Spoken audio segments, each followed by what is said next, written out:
Binniat. Apa doa untuk lembutkan hati seorang lelaki yang kita sayang? Salat sunat hajat. Usolli sunnatal hajat. Hajatnya apa? Dalam hati. Jangan cakapkan di situ. Usolli sunnatal hajat, nak lembutkan hati si fulan. Sembahyangnya di masjid pula. Dengar kawan sebelah, siapa kata dia? Allahu Akbar. Selepas itu di sujud terakhir, aqrabu ma yakunul 'abdu min rabbih wa huwa sajid. Seorang hamba paling dekat dengan Allah manakala dia bersujud. Di sujud terakhir itulah doa, ya Allah, lembutkanlah hati fulan, ya muqallibal qulub. Bolehkah kita berdoa menyebut nama? Boleh. Ada hadis Nabi doa menyebut nama? Ada. Allahumma a'izzal Islam bi Umarain. Ya Allah, kuatkan Islam ini dengan dua Umar, Umar bin Khattab dan Umar bin Hisham. Boleh. Nabi ada menyebut nama. Oleh sebab itu maka doa. Pertama dengan solat hajat. Yang kedua dengan membaca Yasin. Kata Imam Ibn Katsir, la tuqra'u fi amrin asirin illa yassarahu Allah. Kalau dibacakan pada perkara yang susah, maka Allah mudahkan. Yasin dibacakan pada perkara yang susah, Allah mudahkan. Ada orang yang susah mati, dibacakan Yasin, cepat dia mati. Yassarahu Allah, dimudahkan Allah SWT. Maka dibacakan dia. Selepas membaca surah Yasin itu, membaca doa, Allahumma inni as'aluka bihaqqi Yasin. Aku memohon kepada engkau dengan kemuliaan surah Yasin ini, tunaikanlah hajatku. Sebutkan apa hajat. Last. Bagaimana tanggapan Ustaz terhadap budak-budak yang dilarang dalam masjid? Budak-budak terbagi dua. Pertama, budak-budak yang mumayyiz. Yang kedua, budak-budak yang shabi, belum sampai mumayyiz. Mumayyiz belum akil balik, tapi boleh membezakan mana baik, mana buruk, mana makanan, mana kotoran. Yang di bawah ini shabi. Setahun, 2 tahun, 3 tahun, 4 tahun, itu shabi. Shabi ini tak boleh membezakan. Bila kita suruh dia diam, awal-awal kita katakan gitu. Ya. Dia pula bagi tahu gitu. Ini tak boleh bawa ke masjid.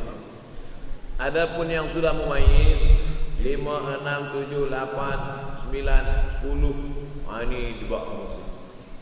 Budak-budak kecil dibuatkan sofnya di belakang. Begitu dalam fatwa Syekh Atiyah Saqar dalam fatwa Al-Azhar. Lelaki khairus sufufir rijal, sebaik-baik saf lelaki di depan. Selepas itu budak kecil di belakang, baru perempuan. Kenapa budak kecil ini di belakang? 2 alasan. Yang pertama, dia menjadi hijab dinding antara perempuan dengan lelaki. Yang kedua, sebab banyak budak kecil ini yang wuduknya rosak. Sebab apa? Sebab dia belum berkhitan. Maka di ujung kulfah ada najis. Maka kalau dia diletakkan di saf, dia boleh memutus saf. Kenapa masa di Makkah tu banyak budak-budak kecil salat di samping ayahnya? Tak sama budak kecil di sana, budak kecil sini. Budak kecil sana 7 hari khitan. Tempat kita tak tahu di Malaysia. Tempat kami di Sumatera pun beza dengan di Jawa. Di Jawa budak kecil khitan. Kami di Sumatera budak kecil macam cuti sekolah umur 10 tahun baru khitan. Itu pun banyak juga tak khitan. Yang lain khitan dia lari pula. Oleh sebab itu maka yang belum berkhitan itu ada najis di ujung, atau dia sudah berkhitan tapi wuduk dia tak sempurna. Oleh sebab itu budak-budak kecil dibawa ke masjid. Kalau dia sudah boleh ditegah, boleh membezakan mumayyiz. Budak kecil ini dibagi 3. Yang pertama shabi, belum boleh membezakan mana elok mana tak elok. Selepas itu mumayyiz, sudah boleh membezakan mana elok tak elok, tapi belum lagi akil balik. Selepas itu amrat. Amrat pakai dal. Amrat maknanya baru saja masuk akil balik. Kalau kita larang budak-budak ini di masjid, kalau ada budak-budak kecil masih berlari-lari, masih menjerit-jerit, bersyukurlah. Maknanya masjid kita 20 tahun akan datang masih tetap ada orang yang sholat berjamaah. Tapi kalau di masjid itu sudah tak ada budak-budak lagi, yang ada tua-tua je, alamat kapal akan tenggelam. Sekarang banyak di masjid ni isinya orang-orang yang sudah diintai-intai malaikat maut. Alhamdulillah. Alhamdulillah masjid kita semua hadir. Budak-budak kecil pun hadir, pemuda-pemuda belia pun hadir. InsyaAllah 20 tahun akan datang masjid ini tetap ramai solat berjamaah. Anak saya pernah ditampar oleh seorang nenek kerana yang sedang salat dia menjerit dan menangis. Oh, mungkin nenek ini darah tinggi. Maka akan datang, jangan letak dia dekat nenek-nenek. Itulah maka saya sebut tadi di belakang. Yang orang-orang tua ni kadang emosional dia tak lagi terkendali. Kadang jangankan menangis, kita menyanyi pun dia tersinggung, apalagi menangis. Oleh sebab itu maka kita jaga. Ada setengah orang tua memang tak suka menengok budak kecil. Ini budak ni pergi balik, kalau tak mati dia bersifat kata. Alhamdulillah. Jadi manusia ini kalau sudah 7 ke bawah, 71 ke atas, memang macam-macam akhlak, akal dia sudah dicabut oleh Allah.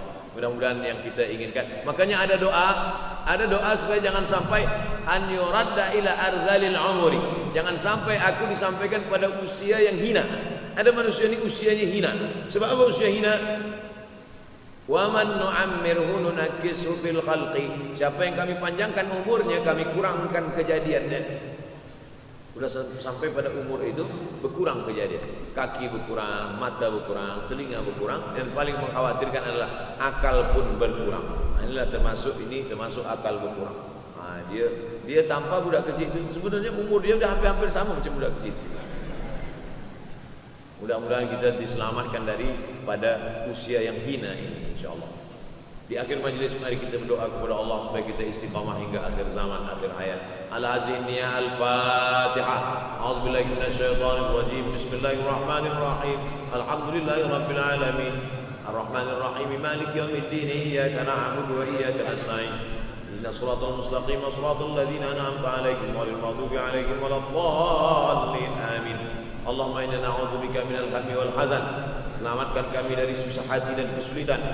Wa minal ajzi wal kasal. Selamatkan kami dari sifat malas dan lemah. Wal jubni wal bukhul. Selamatkan kami dari sifat penakut dan bakhil. Wa dhala'id wa ghadabatir rijal. Selamatkan kami dari dililit hutang dan dikuasai orang lain. Allahumma inna na'udzubika min ilmin la yanfa'. Selamatkan kami dari ilmu yang tak bermanfaat. Wa min qalbin la yakhsha. Jauhkan kami dari hati yang tak takut dan tak khusyuk. Wa min nafsin la tasma'. Jauhkan kami dari nafsu yang tak pernah kenyang. Wa min du'ain la yusma'. Selamatkan kami dari doa yang tak dikabulkan. Allahumma inna na'udzubika min azabil qabri. Selamatkan kami dari azab kubur. Wa min azab jahannam. Selamatkan kami dari azab jahannam. Wa min fitnatil mahya wal mamat. Selamatkan kami dari fitnah hidup dan mati. Wa min syarri fitnatil masiihid dajjal. Selamatkan kami dari fitnah al-masih ad-dajjal. Allahumma tahhir qulubana. Sucikan hati kami. Allahumma ja'alna minat tawabin. Jadikan kami orang yang bertaubat.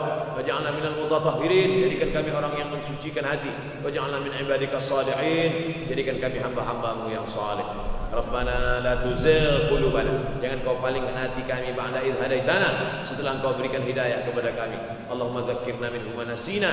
Buat hati kami ini ingat, jangan sampai lalai kepadamu ya Allah. Ya muqallibal qulub, Wahai engkau yang membalikkan hati, sabbit qulubana, kokohkan hati kami ala dinik wa ala ta'atik, dalam agamamu, dalam ketaatan kepadamu. Allahumma sabbitna ala al-iman wal islam, kokohkan kami dalam iman dan Islam.